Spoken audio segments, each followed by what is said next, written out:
Elliot Carrington's seemingly stable life shatters when he discovers his wife, Lila, is having an affair with a married man, Nathan. What starts as heartbreak quickly spirals into betrayal, lies, and manipulation, as Elliot uncovers a tangled web of deceit, hidden accounts, and a shocking plan to strip him of custody of his children.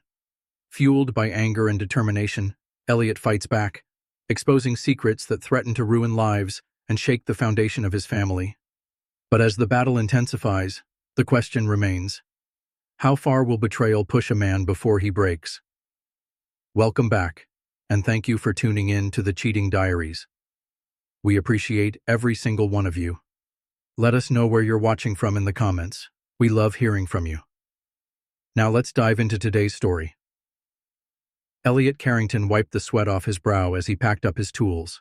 It was the end of another 12-hour shift at Martin Steelworks, and the hum of machinery still rang in his ears. At 37, Elliot's lean, muscular frame carried the marks of years spent working with his hands: calloused palms, oil stains that refused to wash out, and a slight limp from an old work injury. But despite the grind, he didn't mind the job. It paid the bills, kept his kids fed, and gave him a sense of purpose. More importantly, it made him feel like a man who could provide. The late afternoon sun dipped behind the factory's smokestacks as Elliot locked up his toolbox. His phone buzzed in his pocket, a message from his wife, Lila. "Don't forget to grab milk on your way home. Love you." He smiled. After 14 years of marriage, their relationship wasn't as fiery as it used to be, but it was steady. At least, that's what he thought. Elliot pulled into the driveway of their modest 2-story home in Graysville, Ohio. It wasn't flashy, but it was theirs. Lila had decorated it with warm colors and thrift store finds that somehow looked expensive. He stepped inside, expecting the usual scene: his son Dylan, glued to his PlayStation, and his daughter Sophie, sprawled on the couch scrolling TikTok. Instead, the house was unusually quiet. "Lila?"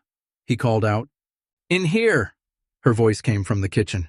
He walked in to find her chopping vegetables for dinner, wearing jeans and a fitted top that reminded him why he'd fallen for her in the first place. "How was work?" she asked, not looking up. "Same as always." He kissed her cheek. "What about you?" She hesitated, just for a second. "Busy, ran some errands, took Sophie to practice." It seemed like a normal day, until Elliot noticed her phone screen light up with a notification. He didn't mean to look, but the name caught his eye. "Nathan." "Who's Nathan?" he asked casually. Lila's knife paused mid-chop. "Oh, just someone from the gym. He asked about training schedules. Nothing serious." The words were light, but something about her tone didn't sit right. Elliot let it slide, chalking it up to his overactive imagination. After all, Lila had always been sociable, and he'd never had a reason not to trust her. But that night, as he lay in bed staring at the ceiling, the name lingered: Nathan. The next week passed without much incident, but little things started adding up. Lila started dressing differently: tighter outfits, new makeup, a perfume he didn't recognize. She'd always been pretty, but now she seemed to be putting in extra effort. Then there were the phone calls. She'd step outside to take them, lowering her voice whenever Elliot walked into the room. Still, he told himself he was imagining it. They'd been through rough patches before: money problems, parenting stress, but they'd always come out stronger. It wasn't until Dylan came into the garage one evening that Elliot's doubts turned into full-blown suspicion. "Dad, who's the guy that keeps texting Mom?" Elliot froze mid-turn of the wrench. "What are you talking about?" "I saw his name pop up on her screen. Nathan." "She smiles a lot when she texts him." His stomach dropped. Kids didn't lie about things like this, at least not Dylan. "Thanks, buddy," Elliot said, ruffling his son's hair. "I'll talk to her." But he didn't talk to her, not right away. Instead, he decided to wait and watch. The following Friday, Elliot came home early, using the excuse that a machine broke down at work. He found the house empty, but Lila's car was still in the driveway. Curious, he checked their shared laptop. She'd forgotten to log out of her email. The first thing he saw was a message with the subject line: "I can't stop thinking about you." The sender was Nathan Hensley. Elliot's hands trembled as he clicked the email. The words on the screen felt like punches to the gut. "Last night was amazing. I wish I could have stayed longer. Can't wait to see you again." He scrolled down, finding more messages, flirty exchanges, inside jokes, and worse attached were pictures of Nathan, shirtless at the gym. Elliot shut the laptop, his pulse pounding. He felt like he couldn't breathe. That night, he confronted her. "Who the hell is Nathan?" Lila's eyes widened, but she recovered quickly. "Elliot, calm down. It's not what you think." "Not what I think?" He laughed bitterly. "I saw the emails. Lila, don't lie to me." She crossed her arms. "Fine. We've been talking, but it's just flirting. It doesn't mean anything." "Flirting?" Elliot's voice rose. "You're sending him pictures he's talking about last night. What does that mean?" She opened her mouth, then closed it. The silence said more than words ever could. "You slept with him," he said flatly. Tears welled in her eyes, but he didn't care. All he could think about were the years he'd poured into their marriage, the late nights, the sacrifices, the dreams they'd built together, shattered in an instant. "I didn't mean for it to happen," she whispered. Elliot shook his head. "But it did." The next day, Elliot sat in his truck outside work, staring at the dashboard. He'd called in sick, unable to focus after the fight. His phone rang. Michael Davis, his best friend since high school. "Hey man, you good?" "No," Elliot admitted. "Lila's cheating." The line went quiet. "I'm coming over." An hour later, Michael showed up with a six-pack and a sympathetic ear. "She's an idiot," Michael said after hearing the story. "You've been nothing but good to her." Elliot appreciated the support, but the pain lingered. He wasn't just angry, he was broken.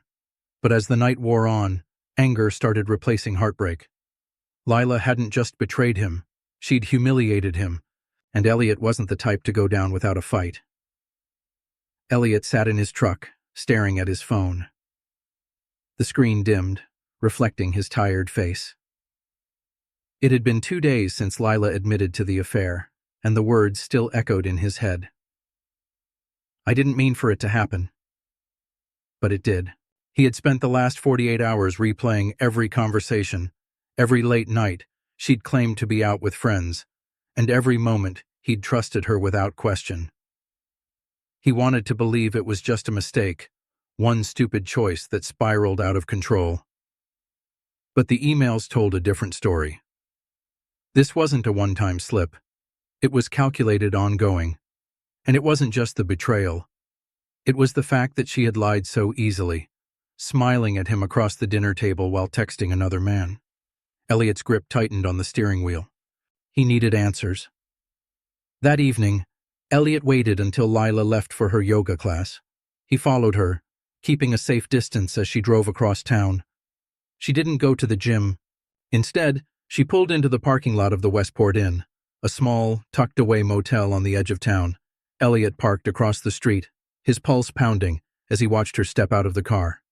She was dressed up, heels, makeup, the whole 9 yards. She didn't look like someone heading to yoga. Minutes later, a black SUV pulled in next to her. Nathan. Elliot's stomach turned as he watched the two of them embrace before heading inside. He wanted to storm in and confront them right then and there, but something held him back. He wasn't going to let them see him broken. No, if he was going to do this, he'd do it on his terms, and he'd make sure they paid for it. The next morning, Elliot met with Michael at their favorite diner. Over coffee and eggs, he laid it all out. What he'd seen, what he knew, and what he was planning to do. "You sure about this?" Michael asked. "This could get messy." "It already is messy," Elliot replied. "I'm not letting her walk away from this without consequences." Michael nodded. "Then you'll need proof more than emails and what you saw last night." "I know," Elliot said. "That's why I need your help." Michael was the closest thing Elliot had to a brother. They'd grown up together, worked together, and trusted each other completely. If anyone could help him gather evidence, it was Michael. Over the next week, Elliot and Michael started digging. They tracked Lila's movements, noting every time she met up with Nathan. Michael even managed to set up a small camera in the parking lot of the motel, capturing footage of the two of them coming and going. But what they found next changed everything. Nathan wasn't just some gym buddy. He was married. Michael discovered it by accident while scrolling through Facebook. Nathan's profile was private, but his wife's wasn't. Her name was Erica, and judging by the pictures, she had no idea what her husband was up to. "That's leverage," Michael said. "If we can get her involved—" "No," Elliot interrupted. "I'm not dragging her into this." Michael raised an eyebrow. "Why not? She deserves to know." Elliot hesitated. He didn't want to hurt anyone else, especially someone who might be just as blindsided as he was. But the more he thought about it, the more he realized Michael was right. If Erica knew, it could blow everything wide open.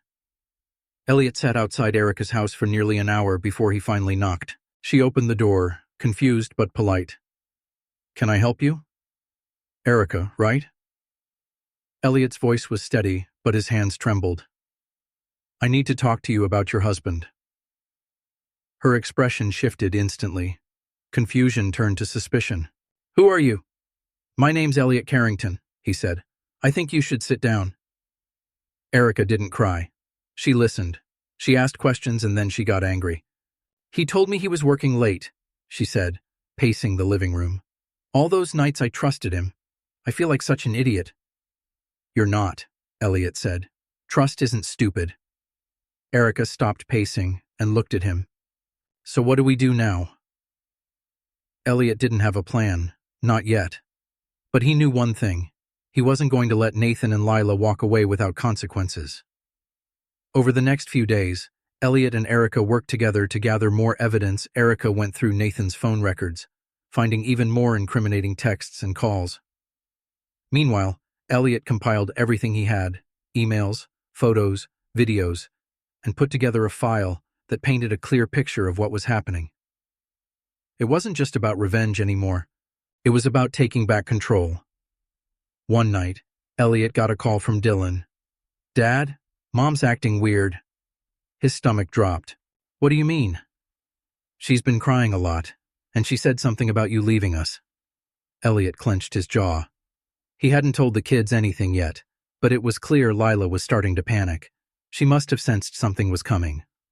"I'll be home soon," he said. When he got there, Lila was waiting for him. "We need to talk," she said. Lila's tears didn't move him. She begged for another chance, claiming the affair was a mistake and that she still loved him. But Elliot didn't believe her. "You didn't just cheat," he said. "You lied over and over again and you made me feel like I was crazy for suspecting it." Lila's face crumpled. "I don't want to lose you." "You already did." The next day, Elliot met with a lawyer.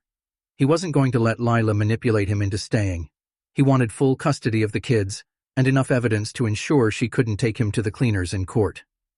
Meanwhile, Erica confronted Nathan, kicking him out and filing for divorce.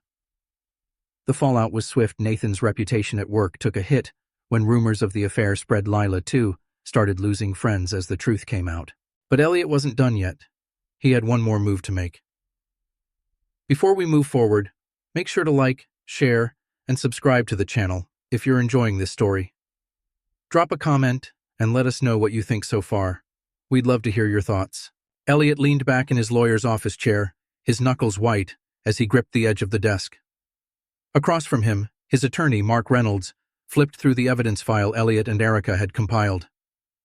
"This is airtight," Mark said, sliding the papers back into the folder. "You've got emails, texts, photos, even video footage. Any judge who sees this will rule in your favor." Elliot exhaled, but it wasn't relief. It was resolve. He wasn't just fighting for custody of his kids. He was fighting for his dignity, his family's future, and a chance to rebuild what Lila had tried to destroy. "Let's get this filed," Elliot said. Mark nodded. "We'll hit her with the custody motion first, then follow up with asset division. The court's going to take one look at her behavior and side with you, but brace yourself. This could get ugly." Ugly didn't scare Elliot anymore. That night, Elliot returned home to find Lila packing a suitcase. "Where are you going?" he asked, his voice calm but sharp. "Staying with Jasmine for a few days," she said without meeting his eyes. Jasmine, her best friend and biggest enabler. Elliot suspected she'd known about the affair the whole time. "So you're running?" I just need space, Lila snapped. You're suffocating me, Elliot. Suffocating you, or not letting you get away with this? Lila's hands trembled as she shoved clothes into the bag. You don't understand, I wasn't happy. You were always working, always tired, I needed more. More? Elliot stepped closer. You mean him? Her silence said everything. Elliot didn't stop her from leaving, but as the door slammed shut, he knew this wasn't over. The next morning, Mark called with bad news. Lila's already filed a counterclaim, Mark said. She's accusing you of being emotionally abusive and controlling. Elliot's blood ran cold. What? She's playing dirty, Elliot. She's trying to paint you as unstable to keep the kids. She can't do that. She can try, Mark said grimly, but we'll be ready. Elliot didn't waste time. He met with Erica, who had already filed for divorce from Nathan, and together they finalized statements detailing the affair. Erica also provided screenshots of Nathan admitting to the relationship in texts. But the real bombshell came later that night, when Erica called. You're not going to believe this, she said. I found something else. What is it? Nathan's been funneling money into an account Lila opened thousands of dollars. It's like they were planning to run off together. Elliot's heart pounded. If that was true, it could destroy Lila's credibility in court. Send me everything, he said. Days later, in the courtroom, Lila sat across from Elliot, her lawyer beside her. She wore a somber expression, no makeup, simple clothes. She looked like someone who had been wronged, playing the part perfectly. Her lawyer stood. Your Honor, my client has suffered emotional distress due to Mr. Carrington's controlling and manipulative behavior. She fears for her safety and the safety of their children. Elliot's jaw tightened, but Mark was ready. If I may, Your Honor, Mark said, standing confidently, we'd like to present evidence that directly contradicts Mrs. Carrington's claims. The courtroom went silent as Mark pulled out the first exhibit, screenshots of the texts and emails between Lila and Nathan. This wasn't a case of emotional abuse, Mark continued. This was a deliberate act of betrayal, followed by attempts to hide the truth. Lila's face drained of color as the evidence was displayed, but Mark wasn't done. And here's the kicker, Your Honor. He handed over the financial records showing the hidden account. This wasn't just an affair. It was a calculated effort to deceive and steal. Lila's lawyer stammered, trying to object, but the damage was already done. Outside the courtroom, Elliot felt the weight lifting, slowly but surely. You nailed her, Michael said, clapping him on the back. It's not over yet, Elliot replied, and he was right. The fallout came fast. Lila's reputation in the community crumbled. Friends who had once stood by her distanced themselves as the truth spread. Jasmine refused to take her calls, and even Lila's own parents expressed disappointment. But the worst blow came from the judge. After reviewing the evidence, the court granted Elliot full custody of the kids. Lila was given supervised visitation and ordered to undergo counseling. The look on her face when the verdict was read was a mixture of disbelief and devastation, but Elliot didn't feel sorry for her. Not after everything she'd done. Nathan didn't fare much better. Erica filed for divorce and took him for everything. He lost his job after his employer discovered the affair, and the community turned against him, just like they had with Lila. Elliot and Erica stayed in touch, bonded by shared betrayal, but there was no romance, just mutual respect and understanding. In the weeks that followed, Elliot focused on rebuilding his life. He threw himself into work, spending extra time with Dylan and Sophie, who seemed happier now that the tension in the house was gone, but the scars were still there. One night, Dylan asked, "Are we ever going to be a family again?" Elliot knelt beside him. "We are a family, buddy. It's just going to look a little different now, but I promise, we're going to be okay." And for the first time in weeks, Elliot believed it. Before we dive into the final part of this story, don't forget to like, share, and subscribe to the channel. Your support means the world to us. Let us know your thoughts in the comments, and stay tuned as we head into the final chapter of Elliot's journey. Elliot sat on the couch, staring at the envelope in his hands. It was from the court. A notice confirming the next hearing date for the final division of assets. The words blurred as his thoughts spiraled. He should have felt relief after weeks of fighting. He'd won custody of Dylan and Sophie. He'd exposed Lila's lies and shattered her carefully crafted narrative. But instead of satisfaction, all he felt was exhaustion. Michael sat across from him, flipping through the papers Elliot had handed over. "You've got her cornered," Michael said, his tone firm. "She's out of moves. This hearing is just a formality." Elliot shook his head. "It doesn't feel over." And he was right. 2 days later, Elliot received a text from Lila. "We need to talk alone." Against his better judgment, he agreed.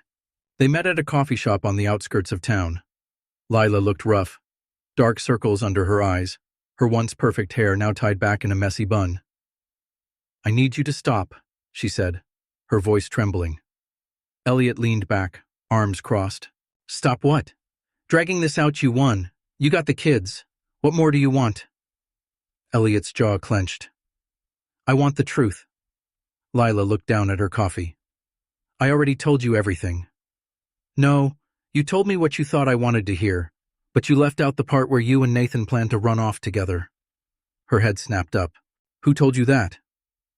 "Does it matter?" Lila's face crumpled. "It wasn't like that." "Then what was it like?" For the first time, her mask slipped. "I was scared, okay? Scared of being stuck. Scared of waking up in 10 years and realizing this is all my life would ever be. Laundry, bills, waiting for you to come home from work. Nathan made me feel alive again." Elliot let out a bitter laugh. "Alive? You call lying and sneaking around being alive?" Tears filled her eyes. "I didn't mean to hurt you. But you did." Elliot stood. "And now you have to live with it." That night, Elliot couldn't sleep. Lila's words rattled in his head. Maybe he had been too focused on work, too caught up in providing to notice what was slipping away.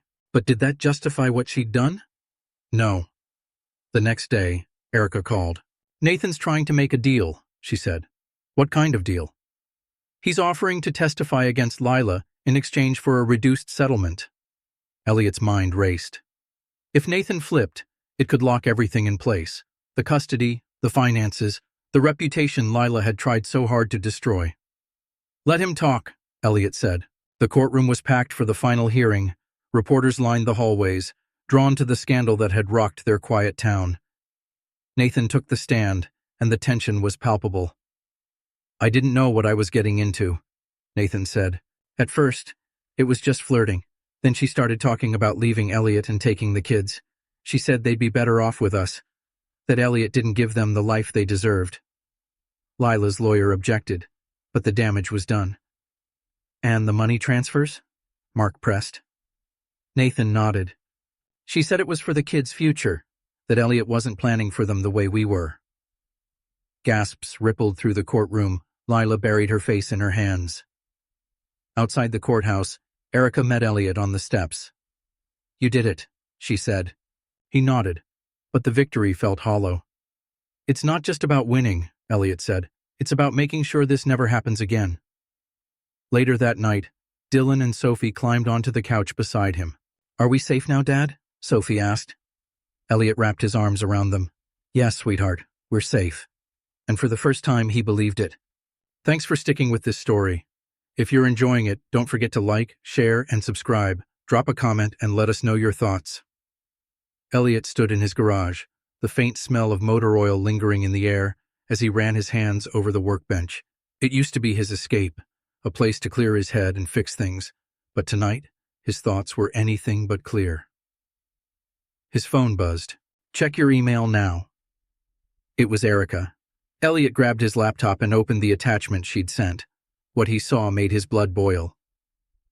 Bank statements, transfers, and then plane tickets. One way. Lila and Nathan had planned everything, right down to leaving the kids behind.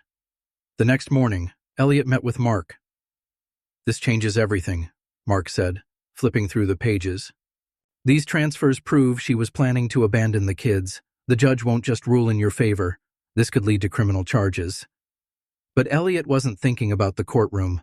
He was thinking about Dylan and Sophie, about what might have happened if he hadn't caught this in time.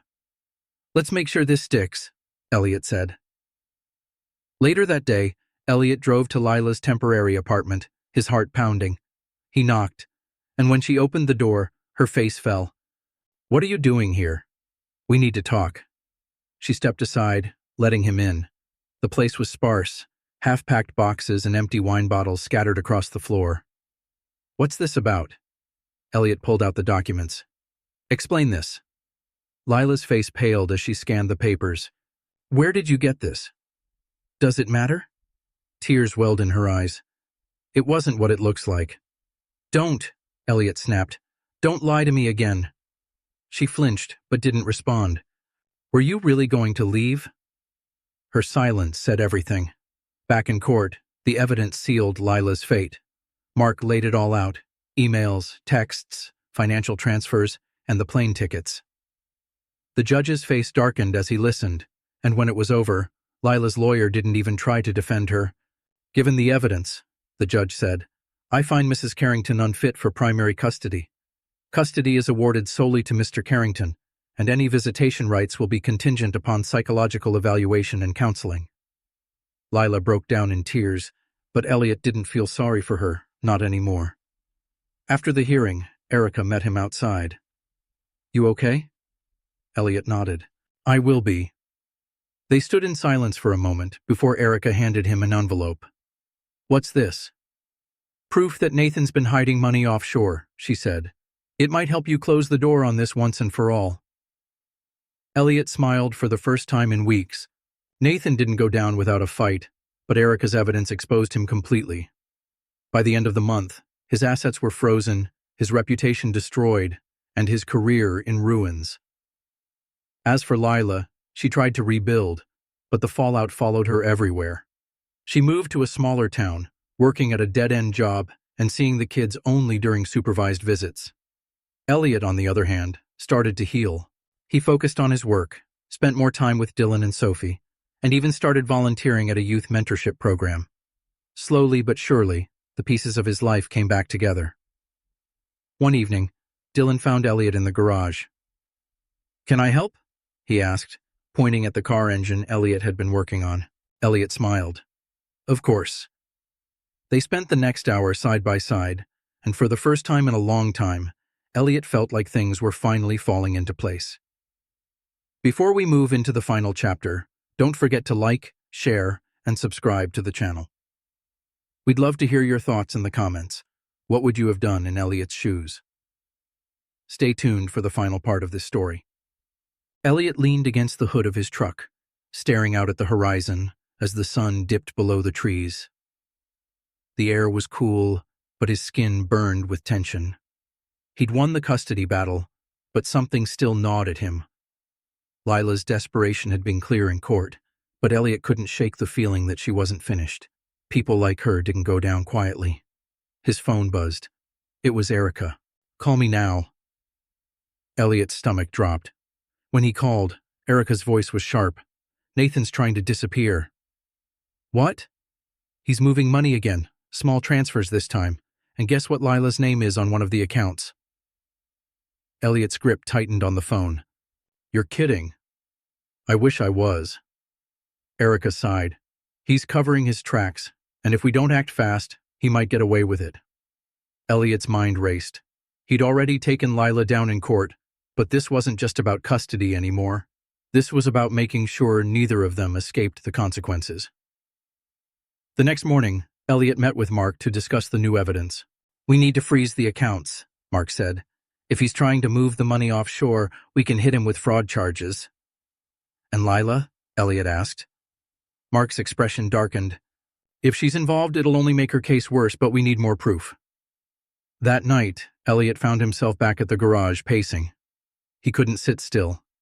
Every minute that passed felt like another opportunity for Nathan to slip away. Michael showed up with beer and bad news. "Nathan skipped town," he said, setting the bottles down. Elliot stopped pacing. "What do you mean?" "His car's gone. Neighbors said they saw him packing bags last night." Elliot clenched his fists. "And Lila? She's still here, but who knows for how long." The next day, Elliot decided to confront her. When she opened the door, she looked worse than before.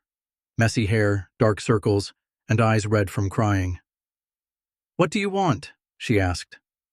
The truth, Elliot said, stepping inside. Lila's shoulders sagged. What's the point? You already hate me. Tell me everything, Elliot demanded. She sank onto the couch, wringing her hands. Nathan promised me a fresh start, she began. He said we could leave all of this behind, start over somewhere new.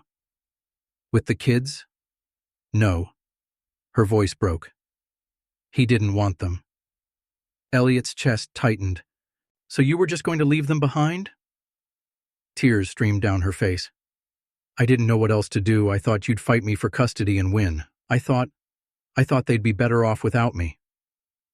Elliot's anger flared. And the money, the hidden accounts? Nathan set it up. He said it was for emergencies, but then he started moving it. Said we'd need it to get out fast if things went south. Things did go south, Elliot said coldly. And now he's gone. The conversation left Elliot reeling. He wanted to hate Lila, but seeing her broken and scared chipped away at his anger. He wasn't ready to forgive her, not even close, but he couldn't let her walk away from this without consequences. 2 days later, Mark called with an update. We found Nathan, he said. He's in Florida, but the authorities are already involved with Erica's evidence and Lila's testimony. We've got enough to go after him for fraud. Elliot let out a breath he didn't realize he'd been holding. And Lila? She's cooperating, Mark said. But the court isn't going to be lenient. She's going to have to face the fallout. The final showdown came in court. Nathan, brought back under custody, faced a barrage of charges: fraud, theft, and conspiracy. The evidence was damning, and Erica's testimony sealed his fate. Lila, meanwhile, broke down on the stand. She admitted to everything: lying, hiding money, and planning to leave the kids. Her confession, while emotional, couldn't save her. The judge handed down a harsh ruling: limited supervised visits, mandatory counseling, and restitution for the money she had funneled through Nathan's accounts. For Elliot, it was closure. But the scars remained. Elliot spent the following weeks trying to rebuild, not just his life, but his kids' sense of stability. He helped Dylan with homework, went to Sophie's soccer games, and made sure they knew they were safe. And slowly, life started to feel normal again. One evening, Erica called. They sentenced Nathan today, she said. 5 years. Elliot exhaled. Good. He deserves it. And Lila? She's starting counseling next week. Erica hesitated. How are you feeling? Elliot looked around the living room, where Dylan and Sophie were watching TV. Better, he said. Stronger. Before we wrap up the final chapter, don't forget to like, share, and subscribe to the channel, drop a comment, and let us know how you would have handled this situation. Stay tuned for the conclusion of Elliot's story. Elliot sat in his living room, the dim glow of the TV flickering across his face. The house was quiet.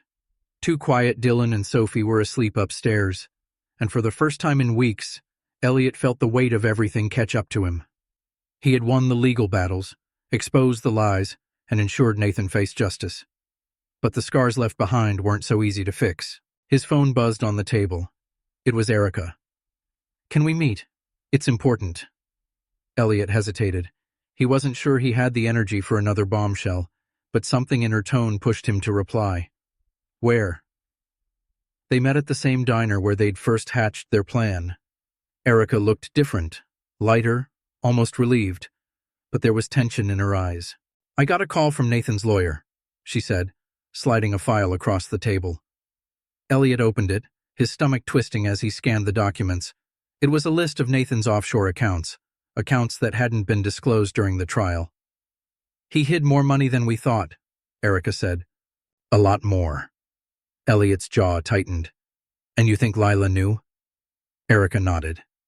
I think she was counting on it. Back at home, Elliot stared at the documents. If Lila had known about the extra money and kept quiet, it meant she hadn't learned a thing. Part of him wanted to ignore it, to let the courts handle whatever came next. But another part, the part that had fought so hard for his kids, couldn't let it go. He needed answers. The confrontation came the next morning. Elliot waited outside Lila's apartment until she came out, her hair damp and her eyes puffy from crying. What are you doing here? She asked, her voice wary. "We need to talk."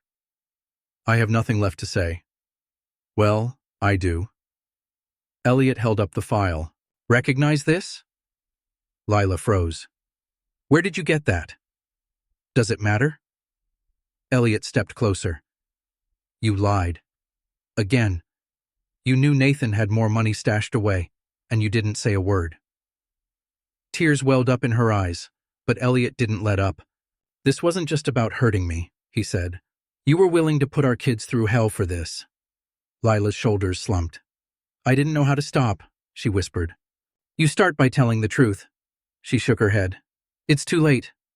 "No," Elliot said firmly. "It's not." The next day, Elliot met with Mark to figure out his next move. "We can bring this back to court," Mark said, "but it's going to drag things out even longer." Elliot rubbed his temples.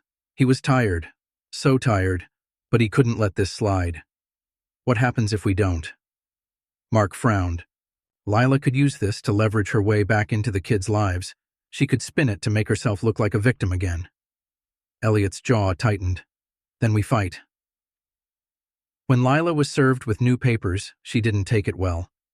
She showed up at the house that evening, pounding on the door. "Elliot, open up." He opened the door just enough to face her. "What do you want?" "This isn't fair," she shouted. "You're trying to ruin me." "No," Elliot said calmly. "You did that yourself." Tears streamed down her face, but Elliot didn't waver. "This isn't about revenge," he said. "This is about accountability." The next hearing was brutal. Mark presented the new evidence, and Lila's lawyer scrambled to keep up. Lila tried to defend herself, but the judge wasn't buying it. "In light of this new information," the judge said, "the court finds Mrs. Carrington's actions to be deceptive and malicious. Her visitation rights will remain suspended until further evaluation, and the court will proceed with a full investigation into these hidden accounts." Lila broke down as the ruling was read, but Elliot felt nothing. This wasn't about her anymore. It was about protecting his family. After the hearing, Elliot took Dylan and Sophie out for ice cream. They laughed and joked, and for the first time in months, Elliot saw the light return to their eyes. "Can we do this every week?" Sophie asked. Elliot smiled. "I think we can make that happen." Later that night, Erica called again. "They found more money," she said, "but it's all tied up in court now." Elliot leaned back in his chair. "Good, let them deal with it." Erica hesitated. "And you? What's next for you?" Elliot looked around the house, the toys scattered on the floor, the pictures on the walls, and the quiet hum of normalcy returning. "I'm moving on," he said, and for the first time, he meant it. Thank you so much for sticking with Elliot's story. If you've enjoyed this recap, make sure to like, share, and subscribe. Let us know your thoughts in the comments. How would you have handled this situation? Stay tuned for more gripping stories like this one. Elliot sat at the kitchen table, the soft hum of the refrigerator, the only sound in the house in front of him were the finalized court documents, proof that Nathan and Lila's scheme had unraveled completely. It should have felt like victory, but instead, Elliot felt hollow. Winning the legal battles didn't erase the damage. It didn't fix the nights Dylan cried himself to sleep, or the moments Sophie asked why their mom didn't love them enough to stay. His phone buzzed. Another message from Erica. "We need to meet. It's urgent." Elliot's stomach tightened. He thought the worst was over, but he should have known better. They met at the diner. Their usual spot, Erica was already at the booth, clutching a manila folder. "What now?" Elliot asked, sliding into the seat. She pushed the folder toward him. "Nathan's lawyer tried to cut a deal." Elliot opened the file, his pulse quickening as he read the transcripts inside. "He turned on her?" Elliot asked, his voice barely above a whisper. Erica nodded. "He gave them everything, not just about the money, but the plan." Elliot's eyes narrowed. "What plan?" "To frame you." Nathan's confession detailed how he and Lila had plotted to make Elliot look unstable, fabricating stories about his temper, planting fake evidence, and even staging arguments to create witnesses. "They were going to make you out to be dangerous," Erica said. "Enough to strip you of custody." Elliot's grip on the folder tightened. "And the kids?" "They didn't care," Erica said, as long as they got away clean. Elliot felt the weight of betrayal sink deeper. He'd known Lila was manipulative, but this was something else entirely. Later that night, Elliot sat in the garage, staring at the engine he'd been working on for weeks. It had become his therapy, a project to keep his hands busy while his mind raced. But now, even that wasn't enough to calm him. Michael showed up without warning, a six-pack in hand. "You look like hell," Michael said, setting the beer down. "I feel like it." Michael leaned against the workbench. "You should be celebrating you beat them." "Did I?" Elliot snapped. "Because it doesn't feel like it. Lila was ready to destroy my life, and Nathan. He just walks away with a plea deal while I'm left cleaning up the mess." Michael paused. "You're still standing, that counts for something." Elliot exhaled. "I guess." But deep down, he knew this wasn't over. The next day, Elliot got a call from Mark. "You're going to want to sit down for this." Elliot braced himself. "What now?" "Lila's trying to appeal the custody ruling." Elliot felt his stomach drop.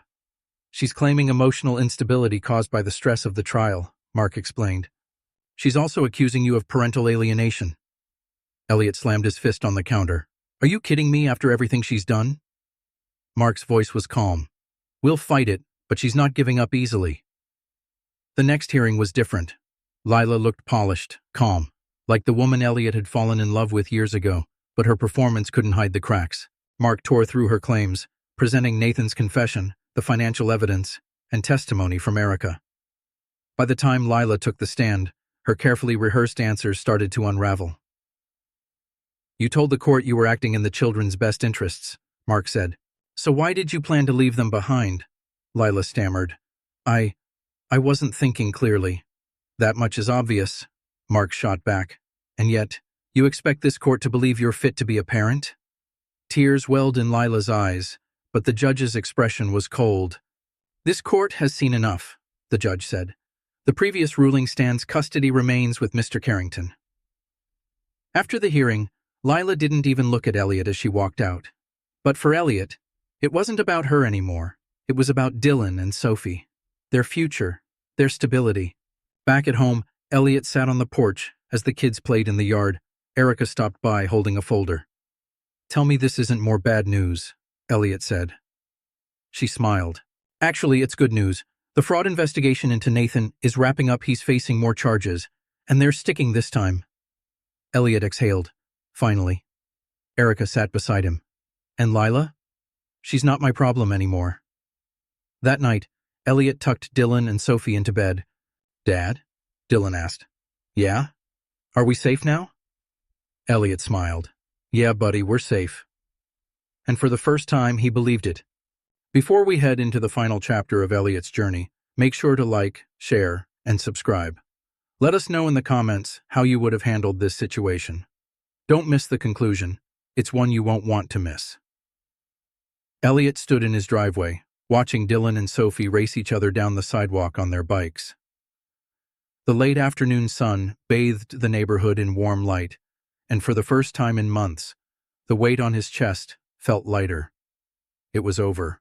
The court battles, the accusations, the constant fear of losing his kids. It was all behind him now. He'd won. But more than that, he'd survived. Lila hadn't shown her face since the final hearing. According to Mark, she'd left town, taking a job in another state and leaving behind the mess she'd created. She still had supervised visitation rights, but weeks had passed without her making an effort to see the kids. At first, Dylan and Sophie asked about her, wondered if she was okay. Elliot didn't lie, but he didn't sugarcoat the truth either. "She made mistakes," he told them. "But that doesn't mean she doesn't love you." It was a hard pill to swallow, but slowly, the kids started accepting their new reality. Nathan, on the other hand, wasn't so lucky. The fraud charges stuck, and thanks to Erica's persistence, he faced multiple counts of money laundering and tax evasion. His plea deal fell apart, and he was sentenced to 7 years in federal prison. Erica had made sure of it. She visited Elliot after the sentencing, a rare smile on her face. "It's done," she said, leaning against the doorframe. Elliot nodded. "It's about time. I couldn't have done this without you." "Right back at you," Elliot replied. For the first time, they weren't just two people bonded by betrayal. They were survivors, stronger, smarter, and ready to move on. Michael showed up with pizza and beers later that night, insisting they celebrate. "Don't get too comfortable," he joked. "Life has a way of throwing curveballs when you least expect it." Elliot grinned. "Bring it on." Because this time, he knew he could handle whatever came next. Weeks turned into months, and life settled into a rhythm. Elliot threw himself into work, rebuilding his business and earning back the trust of clients who'd heard the rumors during the scandal. He didn't just rebuild, he expanded, adding a mentorship program for at-risk teens, inspired by his own struggles growing up without a stable home. And Dylan and Sophie thrived. Dylan joined the school's robotics team, building contraptions that amazed even the teachers. Sophie started soccer and quickly became the team's star player. Watching them grow gave Elliot purpose, reminding him why he'd fought so hard to protect them. One evening, Erica stopped by the house unexpectedly. She had news. "The court finalized the asset recovery," she said, holding out a folder. "Nathan's offshore accounts are being liquidated. Some of it's going to the victims he scammed, but there's enough left to cover damages, and then some." Elliot opened the folder and saw the numbers. It was more than he expected, enough to secure the kids' college funds and put the rest away for emergencies. "You did this?" he asked. Erica shrugged. "I just made sure the right people paid attention." "Thank you," she smiled. "No more surprises, okay?" "Deal." Later that night, Elliot sat outside, looking up at the stars. Everything had changed since that day he found the first email, the day his world fell apart. But instead of breaking him, it had forced him to grow. He'd learned how to fight, not with anger, but with patience and strategy. He'd learned how to protect his family, not just by winning in court, but by being there when they needed him most. And he'd learned how to let go, not of the memories, but of the bitterness that threatened to eat him alive. He was stronger now, not just for himself, but for Dylan and Sophie. The next morning, Dylan and Sophie burst into the kitchen with big news. "Coach says we're in the championship," Sophie said, practically bouncing in place. "And my team's going to regionals," Dylan added. Elliot grinned. "Looks like we've got a lot to celebrate." The story of Elliot Carrington wasn't one of revenge. It was one of resilience. He didn't just survive betrayal. He turned it into a foundation for something better. He didn't let anger define him. He used it as fuel to rebuild his life. And he didn't let his enemies destroy him. Instead, he made sure they couldn't hurt anyone else. Thank you so much for sticking with this story until the end. If you enjoyed this recap, don't forget to like, share, and subscribe to the channel for more gripping stories like this one. And before you go, let us know in the comments, what would you have done in Elliot's situation? Thanks for watching, and we'll see you in the next video.